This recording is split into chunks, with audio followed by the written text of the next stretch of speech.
Discretion is advised.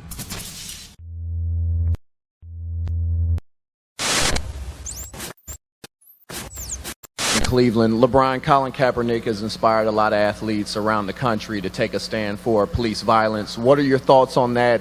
And have you thought of doing anything? And if so, what?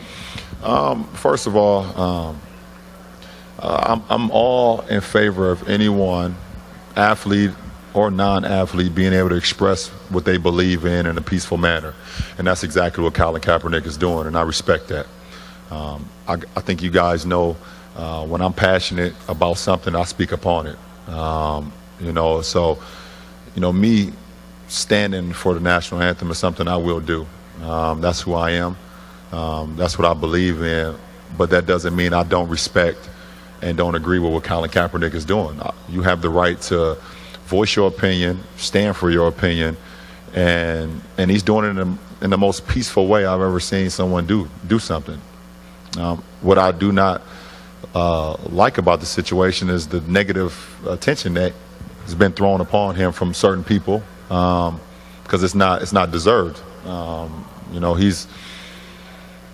He was very educated, very smart, very candid, and very demanding about what he wanted to do, and he didn't ask anybody else to join him. And he did it in the most peaceful manner I've ever seen someone stand up and do something. So I can respect that. And things that I do personally, when I'm knowledgeable about it and I'm passionate about it, I do that as well. And you guys know when those things are, because I tell you. LeBron, John Telich, Fox 8.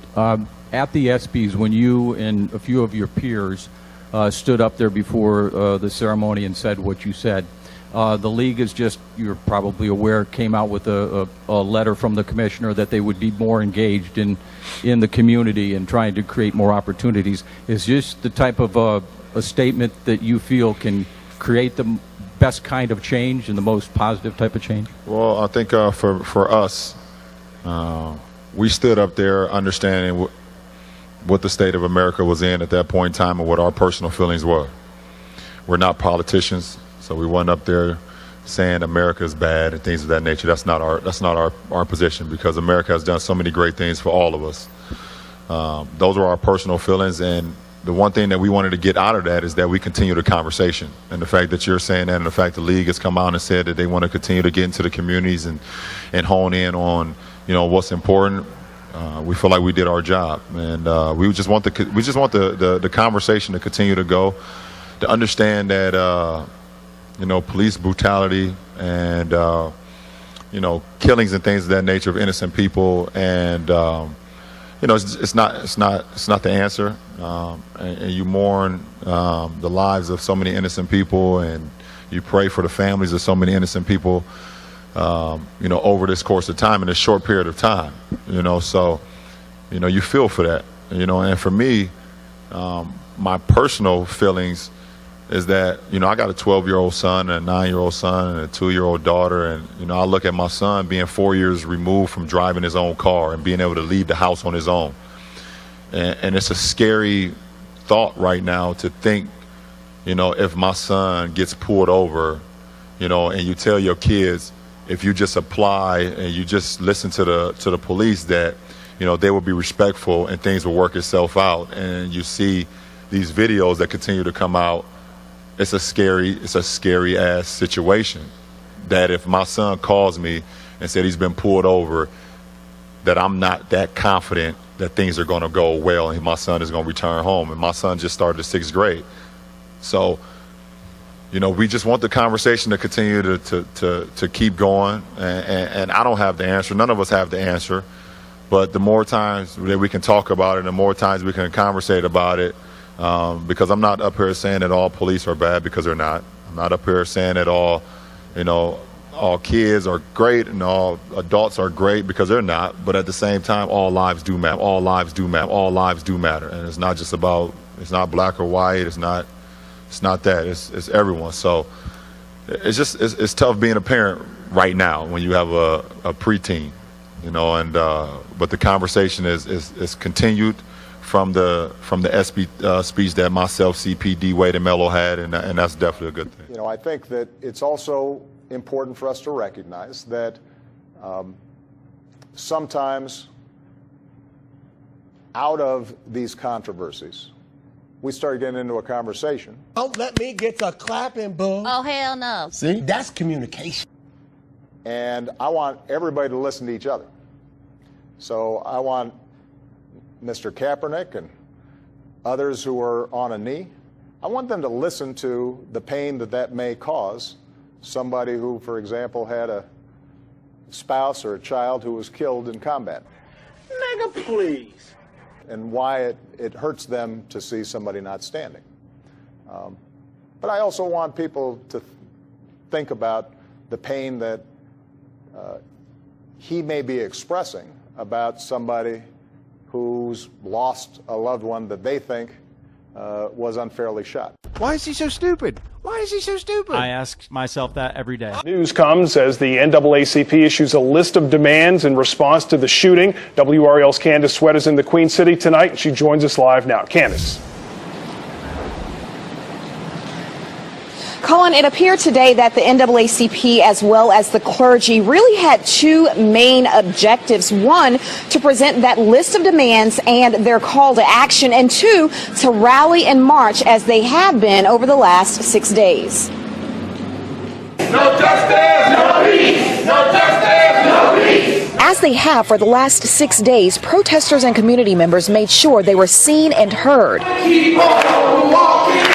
Keep on marching. And now they say they want to be understood. Stop taking our rights. Whoa. The state and Charlotte-Mecklenburg NAACP, along with members of the clergy, presented a list of demands. Demands not only for the Charlotte city leaders, but those on the state and national level. We protest because we will not allow race to be a trigger for death. The list of demands were laid out on 2 pages distributed to the crowd and media. Among them, the release of any remaining video and audio related to the shooting death of Keith Scott, a federal investigation, and the repeal of House Bill 972, a measure that limits public access to police dash and body cam video. It would be good and you would feel much safer if you knew that the police cameras were on. But why have them on and not have access to them? What do we want? The American Civil Liberties Union joined in the cry for transparency as well. In a statement released Monday afternoon, the ACLU said in part, in the interest of full transparency, Charlotte-Mecklenburg police must stop releasing information on a piecemeal basis and disclose all remaining body and dash camera footage of the moments before and after Mr. Scott was killed. Hands up, don't shoot. Reverend Barber says protesters are not anti-police, but they will continue to push for accountability in a shooting they say, based on the video, did not appear to be justified.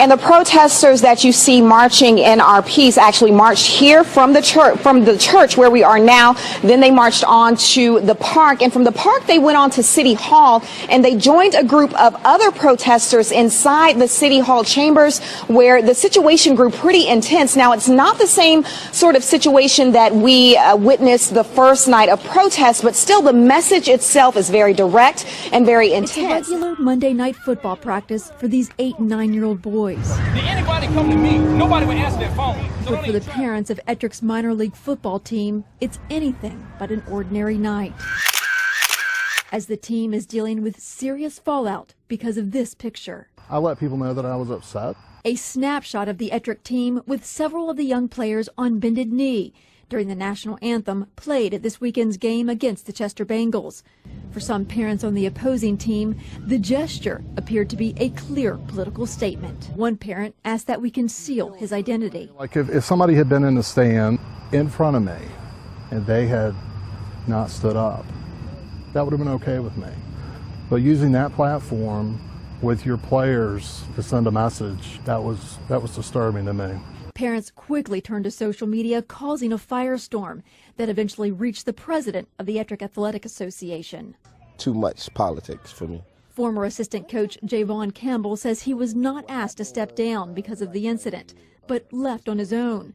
But he insists the picture is misleading. So that picture was taken at the beginning of the anthem? Yes, ma'am. Campbell says the captain of the team, along with an assistant coach, were simply bending on one knee to fix equipment, and the rest of the team followed their lead. If you see the picture, the actual picture that the coach took, we're all standing up. All the coaches are standing up. No one would ask kids to act if the adults are not going to act as well. Parents say they're not sure what to believe, but insist that this never happen again. Action's been taken. I think it's time to play football. Now, Tim Gallagher, commissioner of the Chesterfield Quarterback League, says the league stands by Ettrick's decision to discipline the coaches involved. He also believes this was an isolated incident and not a reflection of the entire Ettrick Athletic Association. And yet it got pretty heated, though, right? It did, and that's why the parent asked that we conceal their identity. Apparently, death threats have been made against both parents and students, which really prompted the Athletic Association to say, come on, guys, take a step back and realize that we're supposed to be setting an example. These are 8- and 9-year-old children. Viral pictures of urinals here in the Bay Area, and the driver behind the social media buzz, the National Anthem controversy started by San Francisco 49er Colin Kaepernick. The dirty decals of Cap's jersey are all the talk at a Polk County bar. Yes, the owner's own protest of the QB's choice to kneel for the national anthem at football games. Melissa Marino joining us live at Winner's Circle in Lakeland. And this really has taken the Colin Kaepernick controversy to a whole new level, Melissa. Oh, yeah, it is. And take a look. Right here is one of the decals. You can see it's his jersey. I can't exactly tell you what it says. These are in here in the urinals in this bar, and they are creating a big controversy. Before you even walk in Winner's Circle, you'll see that the owner, Bill Alcock, isn't worried about being politically correct. We salute the flag and things like that.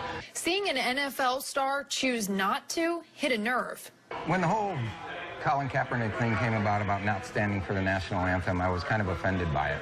My dad is a Marine, or was a Marine. So he decided to protest in his own way.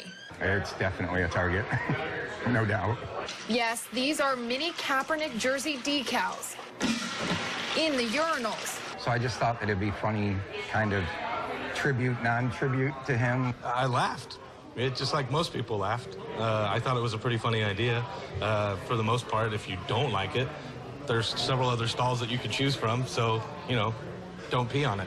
Photos are being shared all over Facebook with people voicing their opinions for and against it. One person saying Kaepernick shouldn't be called a name for expressing his beliefs. Some people kind of agree with Kaepernick's right to not stand for the national anthem because it's a First Amendment right. And Alcock says this is his. And I do believe in freedom of speech and, you know, and everything like that. But, just a little message to not disrespect the flag and don't disrespect our military.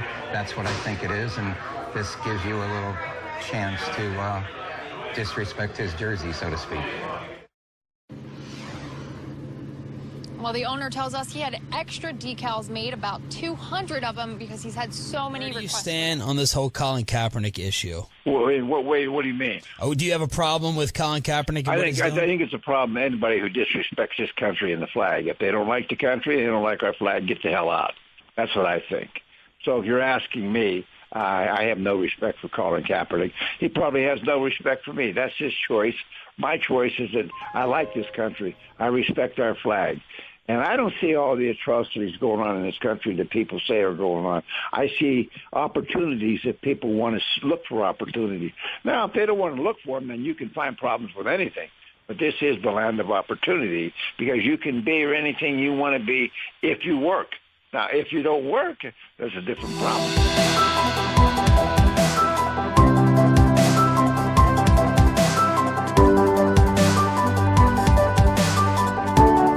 If these kids can be courageous enough to do this as kids, and they're leading by example, what impact can you have?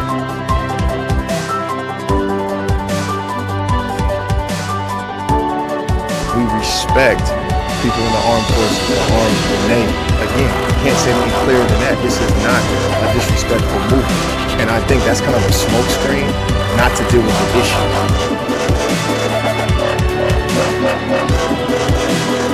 Know if they really understand why they're doing it. I feel that they're just kind of emulating the professional players they've seen